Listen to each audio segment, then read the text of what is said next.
Today, we're going to pull back the curtain on one of the internet's absolute best magic tricks.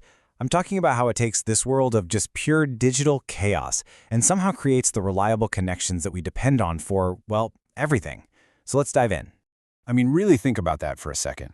You have billions of devices, all screaming information at each other, all at once. It is a total miracle that your email or that movie you're streaming or your bank transfer arrives perfectly intact, right? So how does your data find its way and show up in the right order when the system itself is kind of designed to be unreliable? To get to that answer, we first have to really wrap our heads around the fundamental problem. You see, the internet was never built with guarantees in mind. Yeah, you heard that right. At its very core, the internet just makes a best effort to deliver your data. It's kind of like mailing a novel, one page at a time on separate postcards with no tracking. Some pages might get there, some might get lost in the mail, and they will almost certainly arrive all jumbled up. That is the chaos we have to solve. So, if the road system itself is just pure chaos, how do we get a reliable delivery from point A to point B? Well, it turns out we hire a very, very good manager. Okay, so what you're looking at here is basically the internet's rule book, its protocol stack. It's a set of different layers, and each one has a really specific job to do. As your data travels up and down this ladder, it passes through our hero, which is nestled right there in the middle, the transport layer. And this layer has one key function. While the layers below it are just flinging data across the network, the transport layer creates a private, reliable conversation directly between your computer and a server somewhere else. It's the manager that makes sure your video stream or your online shopping order gets through perfectly. You know, a great way to think about it is like a super meticulous personal secretary who's setting up an important conference call. They don't just dial the number and hope for the best. No, they confirm who's on the line, they make sure the conversation flows correctly, and then they make sure everyone hangs up properly when it's all over. In that whole process, it starts with a very formal greeting. It's something we call the digital handshake. This whole thing is actually a pretty simple three-step dance. Your computer sends a message that basically says, "Hello, I'd like to connect."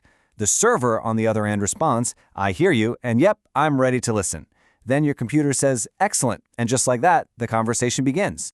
But why all the formality? What's the point?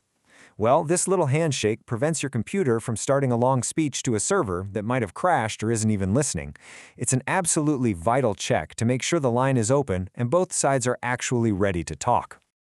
Okay, so the call is connected. We've said our hellos. But what about all those jumbled up postcards we talked about? How does the transport layer make sure the story gets told in the right order?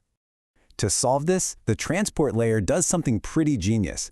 It establishes this virtual connection, a stable, private tunnel that cuts right through the messy, chaotic network, linking your machine directly to the other one. But even inside that nice, safe tunnel, we've still got our problem. If a file is broken into, say, 10 packets, packet number 7 might show up before packet number 2, and packet number 4 might just get lost completely. So how do we fix that? The solution is it's beautifully simple. Sequence numbers. Each and every packet gets a number, just like pages in a book. The computer on the receiving end uses these numbers to put everything back together in the right order. And for every single packet it receives, it sends back a tiny little "got it" message, an acknowledgement, or ACK. If the sender doesn't get an ACK for, say, page 4, it knows it got lost and just sends it again. Simple as that. Okay, but here's a much trickier, kind of spooky problem. What if a data packet from a conversation you had like an hour ago got stuck somewhere in the internet's plumbing and then just randomly shows up now? It could totally corrupt your current conversation. It's like a digital ghost. The solution to this is an incredibly clever idea. It's called the forbidden region. When a new connection starts up, it's forbidden from using any sequence numbers that might still be floating around from a recent old conversation. This forbidden range is actually calculated based on the maximum possible time a packet can live on the network, which ensures that any old ghosts have definitely expired.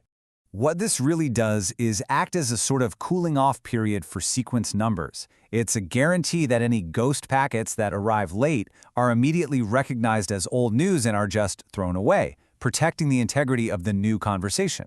So we've started the conversation, we've kept it orderly, and now we have to end it cleanly. And you can't just slam the phone down. I mean, if one side hangs up while the other is still sending important data, that data just gets lost forever. So the goodbye has to be just as carefully managed as the hello. So the process requires both sides to signal that they're done, and to acknowledge that they've received everything. It's this final, mutual agreement that the conversation is officially over, which ensures no data is left hanging in limbo. You know, ultimately, that's the magic trick we talked about right at the start. The transport layer takes the chaotic, best-effort nature of the internet, a world full of maybes, and builds this incredible system of process and order and handshakes that gives us a definitive, reliable connection. What's amazing is that these fundamental rules we've just walked through, they were designed decades ago, way back in the 70s, and they still power our entire modern world. But as we move into this new age of instant global communication, AI, the Internet of Things, it really makes you wonder, what new handshakes, what new rules will we need to invent to create order from the chaos of tomorrow?